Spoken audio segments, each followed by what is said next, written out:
You know, this is a hard enough thing to get through without the technology going bad. It's, very, very uncomfortable. Um, oh, okay. It gets easier. Okay. So, yeah. So, I'm basically saying, yeah, I read the document. I get depressed because, again, situations like mine don't help. But the reason this thing keeps doubling year over year is because technology keeps making it easier and easier to create.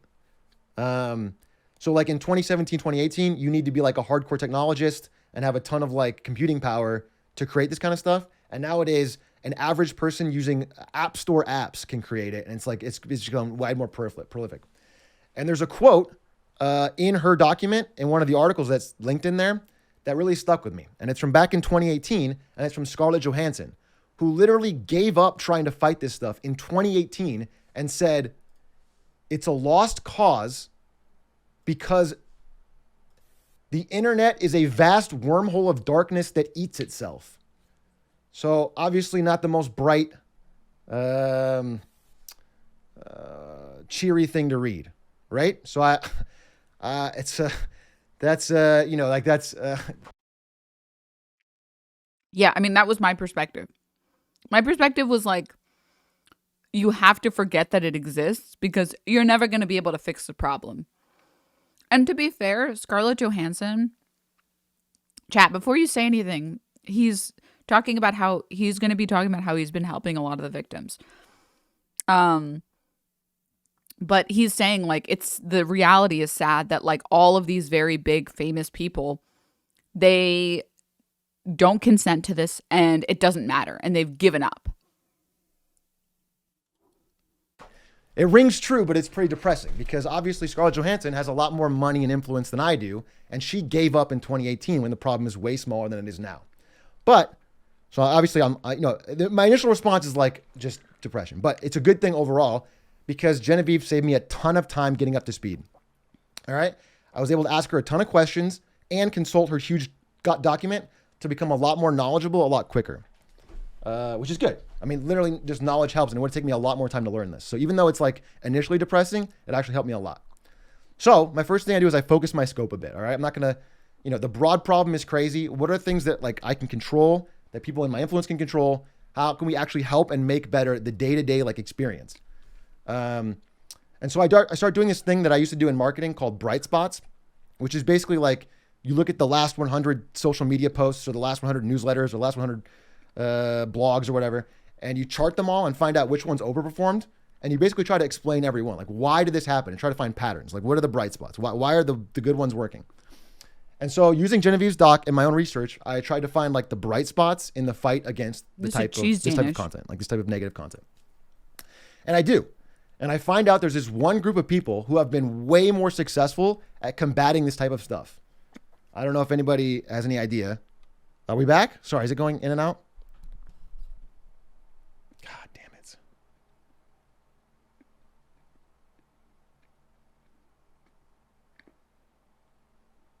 Yeah, I'm so sorry about the tech issues. This is already, yeah, okay. All right. So anyway, so there's one group of people that have been doing way better at fighting this. I don't know where it cut off. Okay, I'll show the clip because I thought he might talk about it sooner, but it might have been in the 10-minute VOD. And I don't want to search for VODs for forever. But since some people are not aware, I'll do a quick summary. Atrioc is someone who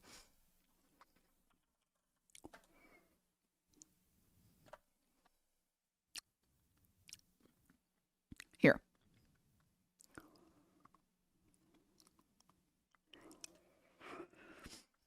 I'll pull up the article.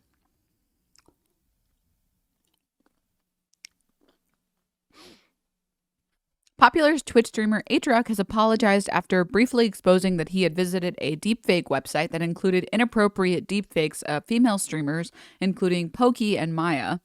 On January 30, a clip claiming to expose him gained traction. In the clip, he briefly shows his tabs. He basically alt tabs, and it shows all of his tabs on his screen because he monitor shares. Website sells access to deepfake images, and then it has like a long list of all the people available. And then he got on stream the next day and he apologized. However, we're talking about rehabilitation chat, okay? He went on, he apologized for everything. He said that he was super sorry about everything. It doesn't mention that he paid for it. It literally does. It literally does. Literally, just read. It literally does. Okay. I'm not getting one guide. It's not happening. It's not happening. I'm not doing it. I'm not getting one guide. Sign up 1991. No, this all hasn't gone live yet. Like, it takes, this is all relatively recent, a few days per person, right? But we got. The clip is titled Atrioc Update on Working with a New Company to Try and Take Down Deepfakes. Like, Pokemon went live 2 days ago. And again, an incredible amount of takedowns. Like, we got, I think 2,000 things already. Like, more than everyone else combined almost for Pokemon. So we're taking down, which is awesome. Yeah, so that's the DMT. And again, I'm not saying that there's no use for the legal side. I think this bot is incredibly useful because the vast majority of what you need to get done is just takedowns. DMT takedown requests, because it gets it delisted from Google. Well, the real value here is that, like, even if the website refuses to comply, you can get it delisted from Google, which for the majority of these women, I think they are aware, even more aware than I was, because I was kind of naive, that, like, the internet's a sad. Sign up 1991. No, this all. So that's like the entire clip. Sorry, his VOD is just really crunchy. I think Twitch was in general just breaking. I wanted to watch the whole VOD, but it looks like it's a lot of that. But yeah, this is basically my opinion right here. I wanted to share this with chat. I feel like he really has done work in attempts to try and make things right, contrary to what other streamers that played parts in sexual harassment and assault on Twitch, like Kyra Miz. Yeah. And then, like, also there was another message in chat that I wanted to highlight, which was really important. It was this one. His rejection of those coming to defend him was also hella important. Like, he literally said, stop defending me. Stop defending me. And please be on the side of these women, because they are the ones that are hurt. Okay. And I'm going to take a month off from streaming, or like whatever he said. He was going to take as much time as he needed to take. And he has been actively trying to spend his time, his labor, in removing as much of this as he could. And he's saying, yeah, I'm never going to fix it. And he's saying, like, even Scarlett Johansson, she gave up, and this was back before the tech wasn't even that good. And that's someone who, like, has more money than he does by a lot. And she gave up, but I'm not going to give up. At the very least, I'm going to try and make the place a better place. And if you guys don't forgive me, that's okay. It's completely fine that you guys don't forgive me, and I don't expect anyone to. But at the very least, let me try and make amends. And I have to respect that. I have to respect anyone that tries. Like, I am just not a person that thinks that, like, oh, you fucked up once? Well, just guess what? You deserve to be in purgatory forever. It's, you know what I mean? And that's what leftists should be like. Leftists shouldn't just, like, push people away, you know? To me, it feels like he genuinely is remorseful. It's not about just getting caught / the backlash. Yeah. He didn't, like, hide behind anyone. He didn't say it wasn't that bad. He didn't do any of that, like, at all. All of the things that even in his apology that was, like, a little scuffed, he didn't do any of the bad things. He spent over, like, $100,000. And yes, streamers are rich as fuck, but at his size, that has to be a major portion of his wealth. Versus, like, it's really good that he's accepting that he fucked up and he's actually taking steps to make the problem better. Yeah, and I'm very proud. And, like, obviously it's not up to me to decide whether or not he gets forgiven or whatever. That's up to each individual victim, you know? That's up to each individual person that was on that website. That is up to them to decide if he's done enough for them. And I can't speak on their behalf. I wasn't on that website. But I will say that I have a lot of respect for someone who doesn't hide behind their community, hide behind other figures, actually owns up and tries to make amends. You know what I mean? Yeah. And, like, versus, like, Miz gets caught, takes a break, comes back. Hey guys, I'm back from the Bahamas. Let's go. Yeah. It's like a huge difference. It's a huge, huge difference. It's not even, like, close. You know what I mean? He hasn't tried to change the subject in any way either. Yeah. Actions speak way louder than words. He's taking legitimate action versus every other streamer that just gives a lol sorry and then moves on. And it's really cool. It's really cool to see that. And I have a lot of respect for it. And I'm not saying that, you know, I'm not saying that, oh, all the victims, you need to get over it right now. He's done enough. That's not what I'm saying. Okay? I'm not saying that. I need to be very clear. I'm not saying that. I'm not saying that at all. I'm saying that I have respect for the fact that he's taking steps to do that because he didn't have to. He could have said, fuck this. I'm just going to keep streaming and whoever stays around, stays around. He didn't do that, which is what most streamers do. They don't care. They're just like, well, whatever. And that's really cool. I have a lot of respect for that. And if and when the victims, issue statements, then that'll be really cool. Because yeah, I watched the entirety of his Vodafone from Tuesday, and I'm unironically incredibly proud of him for his. This is way beyond the call and far more than I've ever seen any other content creator do to make up for their mistakes. This is way more than I've ever seen. And you know what? It's you know what it is for me, chat? It's how much he's doing, like how much of his time he's putting in. Because most content creators, when they fuck up, they're like, okay, well, I'm just going to donate $50,000 to charity. Are we done? And it's like, how long did it take you to research the charity, if you even researched it? And how long did it take you to donate that money? You don't even care. You just want people to forgive you. You just want to pay some sum of money and get forgiveness. The fact that he like took a month off and he's actually been doing research and actually like learning about the harm and talking to these creators and actively being part of the process to make their lives better. I think that speaks way louder than just like, okay, well, here's some money to assault victims. Okay, am I done? Can you guys forgive me now? Which is really cool. How much for one's forgiveness, please? Yeah, it's just silly. Someone compiled the pertinent audio from the update stream into a YouTube video. Oh, wow, really?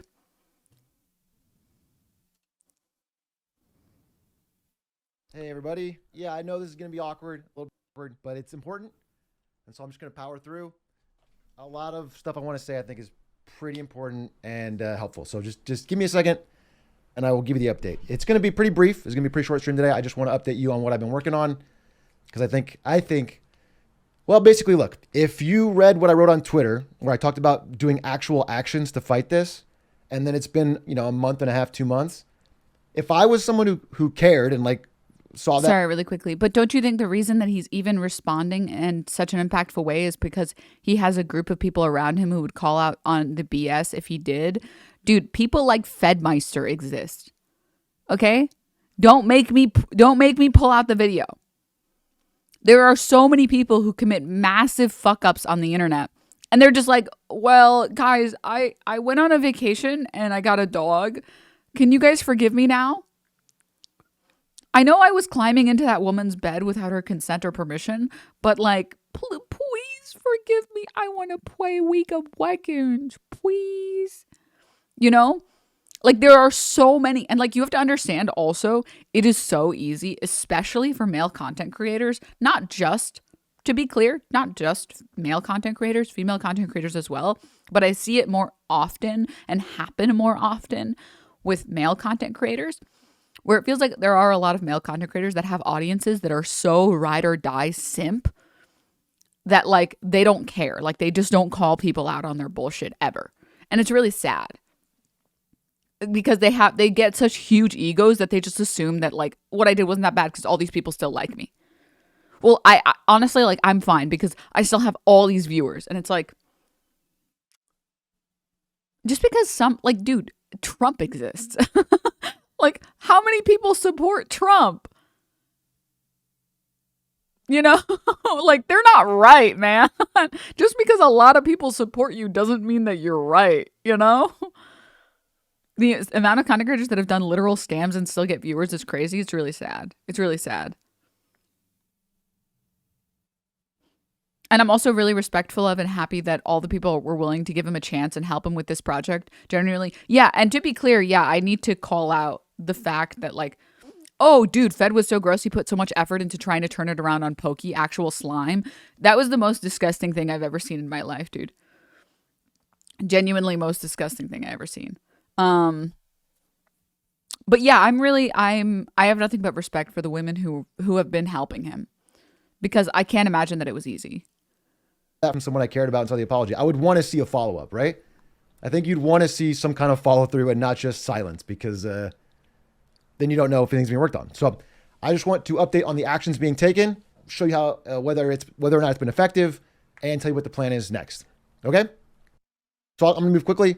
Please don't, just let me progress through this and then we can get back to it. So high level, I'm just gonna cover everything in the past month and a half that I've been working on, because I've been working on it pretty much every day. Got like a little journal going, and I'm working with a variety of people. And also, I don't know why. I don't know if I could pinpoint. Maybe chat, you could help me. It doesn't feel like the so far the way that he's talked about it in this stream and in the clips that I've seen, it feels like he's talking about it not as like a way to brag and be like, yeah, I'm a pretty nice guy, man. Look at all this stuff that I did. It feels like he's saying, hey, I just want to give you guys an update on everything that I've been working on and how everything's been going, and what we've been doing. We've been doing this, we've been doing that, like there is no like gross attitude along with it. What is the video playing above you? It's sand. Do you like sand?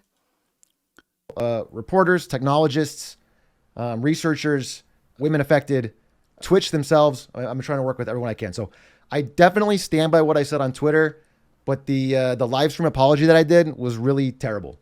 Really, it just awful. Sorry about it. It was really, really bad. I mean, even the fact that he's talked about the fact that his apology did not look good, that he's holding himself accountable. Do you know how hard, chat? You guys are lucky. You will never experience this emotion. I feel like the sand has hacked my brain somehow. It's all of us. What was I trying to say? Think. Chat, have you ever had to apologize to someone you really didn't want to apologize to? Or did you ever have a teacher that made you apologize to someone else in front of the class?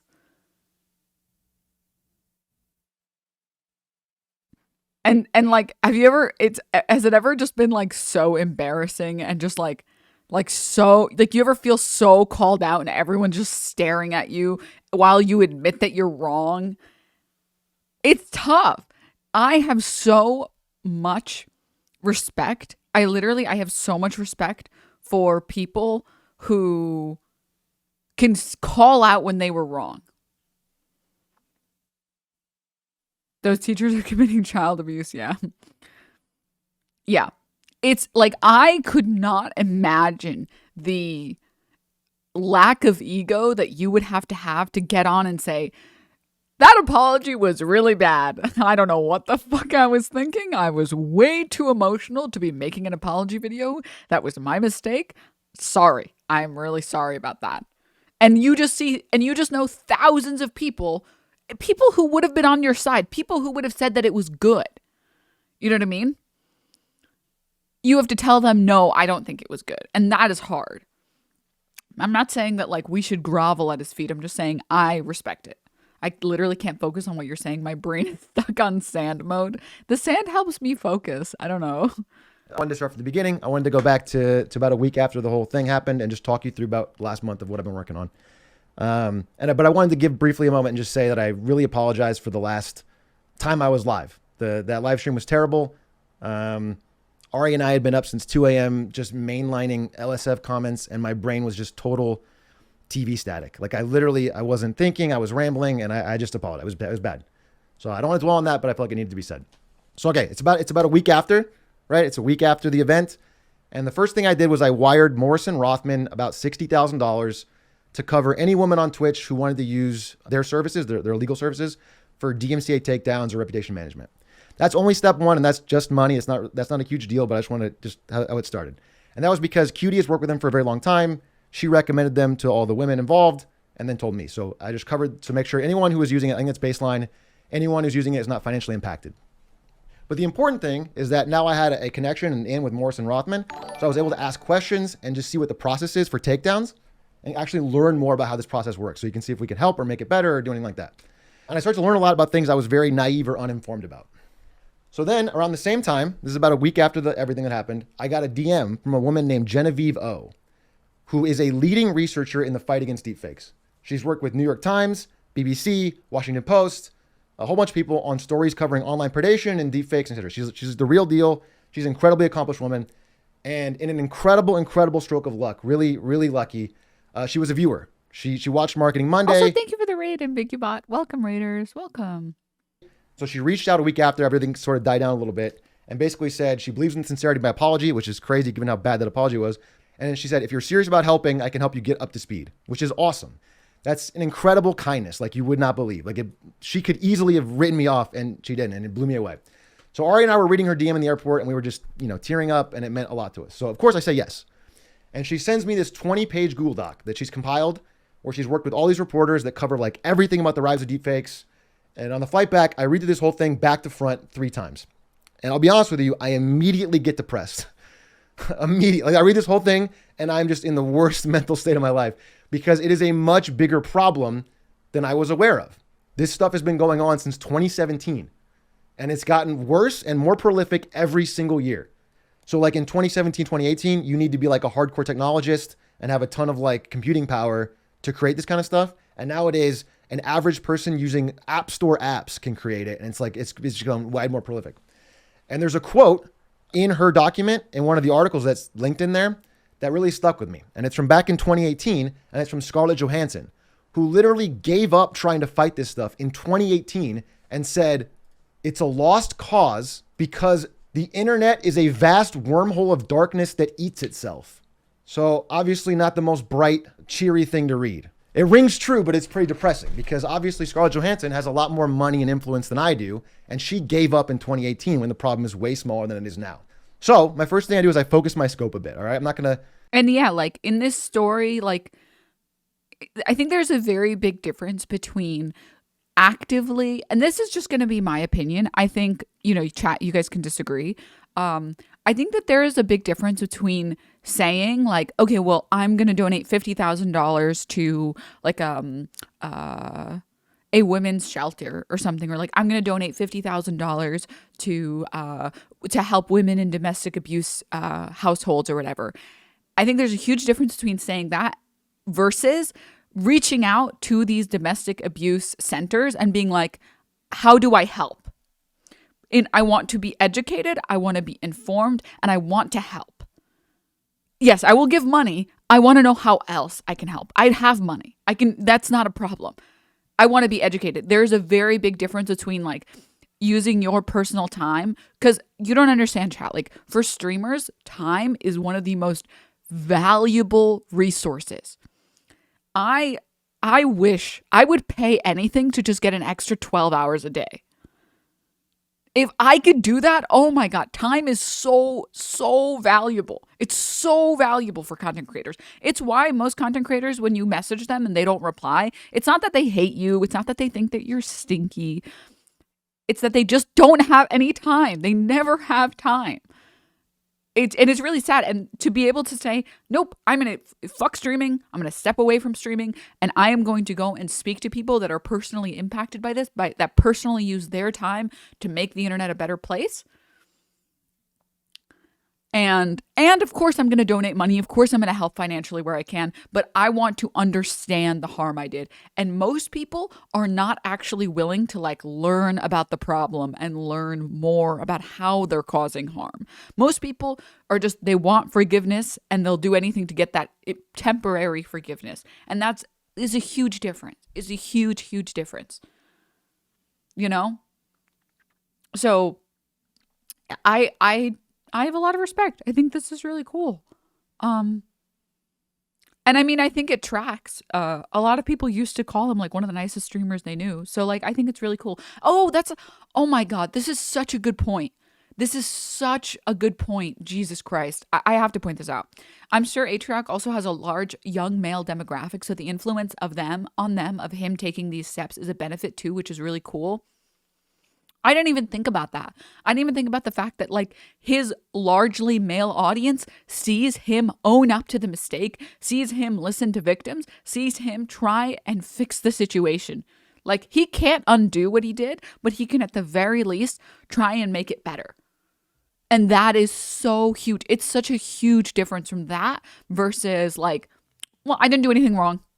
Good on this mailman for doing the footwork. Finally, one of the good ones has emerged, Keckle. And this is all we can ask from people? Yeah. So I have a lot of respect. I think it's really, really cool. I'm one of those guys. I love seeing him take the right steps. That's really cool. Wait, FYI, Twitch CEO resigned. Finally! Finally! No offense, the time thing is a problem that all working people have. It's not special to content creators. Yes, I agree. Time is something that a lot of people have to deal with, or like a problem that a lot of people have to deal with. I'm speaking from my perspective that even when I was working 12-hour shifts at a job, at like a real job, I had more time then than I do now. Like, I used to be able to find the time. And it's because, like, when you're not at work, you stop working. Yes, you still have, like, chores and errands and stuff. But at the very least, when you leave work, the only thing that you have to deal with is your boss texting you some annoying shit. Right? And so for content creation, it never stops. It literally never stops. I am 24/7. I have to be on my phone 24/7 in case someone's like, hey, do you want to do a collab right now? Hey, do you want to do this? I have to constantly be checking my email in case, like literally all the time. Streamers are essentially small business owners. I mean, just without like, exploiting labor, basically. True. So like, yes, it's true that everyone has to deal with their time being like stolen from them and that like you never have enough time. But I remember when I went to school or when I had like a real job, at least I would come home and I could just sit down and play video games. Now, when I'm sitting down playing video games, I feel guilt. I'm like, I could be working on this. I really haven't been doing enough for this. I really should be doing some stream reviews right now. I really should sit down and be watching my VODs and reviewing them. Like, I don't even get to enjoy my free time because I'm too busy thinking about how I have so much work I should be doing.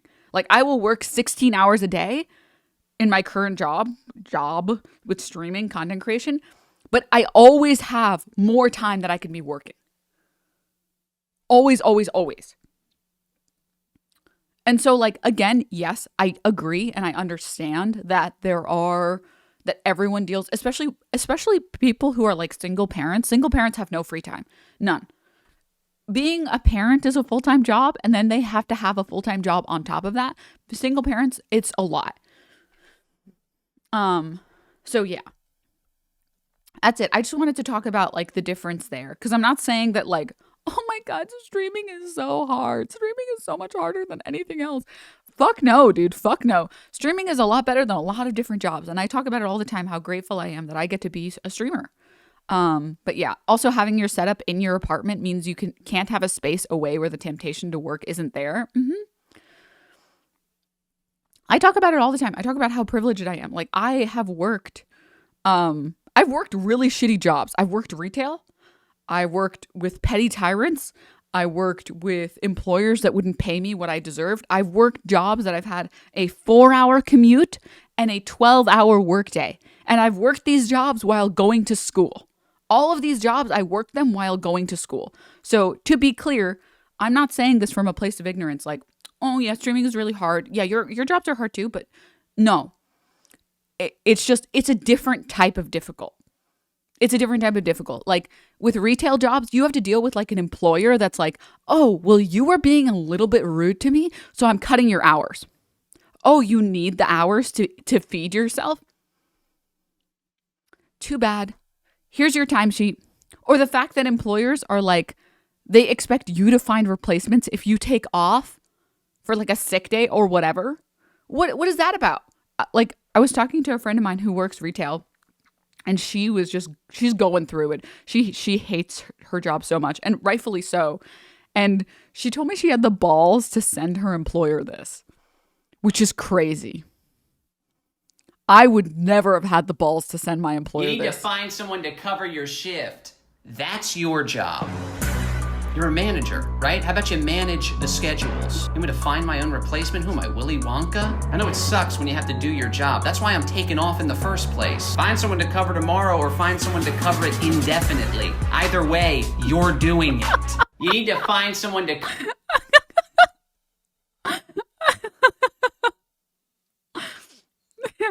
Willy Wonka. That's so ballsy. I don't know how she did it, dude. She literally sent it to him. I was like, wow, that is crazy, dude. I literally quit my last job because I was in a bad mental space and I wanted lighter hours. I was scheduled 36 hours that week and my manager wanted to figure out every bit of coverage. What did the boss say? She said he didn't respond. She said that he sent her. He was like, find someone to cover your shift. And she sent him this video and then he said nothing. So she's going to work today. So I get to hear her story about what happened today because we're supposed to play some video games maybe. But yeah. As a 31-year-old married homeowner with combined 150K income in the center of Long Island, we cannot even imagine having a kid to take care of. Insane respect for parents, single or otherwise. Yeah.